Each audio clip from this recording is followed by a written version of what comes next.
Hello बच्चों, let us read this question. This question says correct order of basic strength is. So हमारे पास यहाँ पे एक कंपाउंड गिवन है जिसमें हमारे पास दो नाइट्रोजन है A एंड B.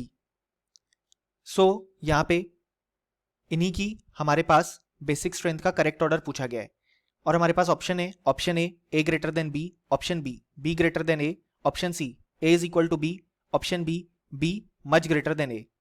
सो इस क्वेश्चन को सॉल्व करने के लिए हमारे पास जो की कॉन्सेप्ट रिक्वायर्ड है वो है concept of basic strength.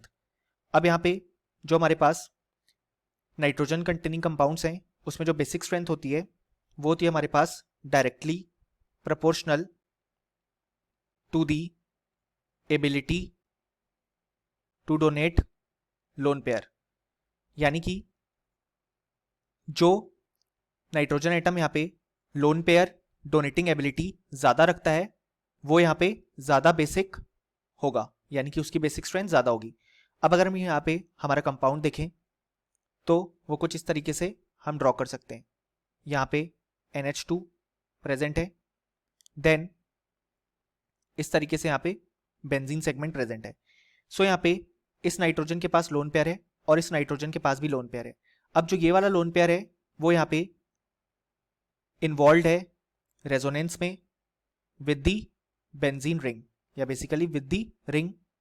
Properly benzene हम नहीं बोलेंगे, ये बेसिकली यहाँ पे प्रॉपरली बेंजीन तब होता जब सारे कार्बन एटम होते, लेकिन यहाँ पे एक नाइट्रोजन का एटम भी है. सो यहाँ पे जो NH2 का लोन पेयर है वो रेजोनेंस में इन्वॉल्व है विद दी रिंग, यानी कि ये बाहर डोनेट नहीं होना चाहेगा. लेकिन यहाँ पे जो इस वाले नाइट्रोजन का लोन पेयर है वो डबली बॉन्डेड नाइट्रोजन का लोन पेयर है. सो यहाँ पे कोई भी रेजोनेंस प्रेजेंट नहीं होगा, यानी कि ये जो लोन पेयर है वो रेजोनेंस में इन्वॉल्व नहीं है और आसानी से ये डोनेट हो सकता है. और ये है हमारे पास पार्ट ए वाला नाइट्रोजन एटम और ये है पार्ट बी वाला. सो हम बोल सकते हैं क्योंकि पार्ट बी में जो नाइट्रोजन एटम प्रेजेंट है उसका जो लोन पेयर है वो रेजोनेंस में इन्वॉल्व है, जबकि पार्ट ए में जो लोन पेयर है वो रेजोनेंस में इन्वॉल्व नहीं है और वो बहुत आसानी से बाहर डोनेट हो सकता है. इसलिए जो बेसिक स्ट्रेंथ का ऑर्डर आएगा वो आएगा A ग्रेटर देन B, क्योंकि हमने देखा जो नाइट्रोजन एटम लोन पेयर ज्यादा डोनेट करने की टेंडेंसी या एबिलिटी रखेगा वो ज्यादा बेसिक होगा.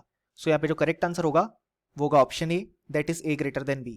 और फाइनली हमें बोल सकते हैं कि इस क्वेश्चन के लिए हमारे पास जो करेक्ट आंसर आया वो आया option A. Hope you understood it well. Best of luck.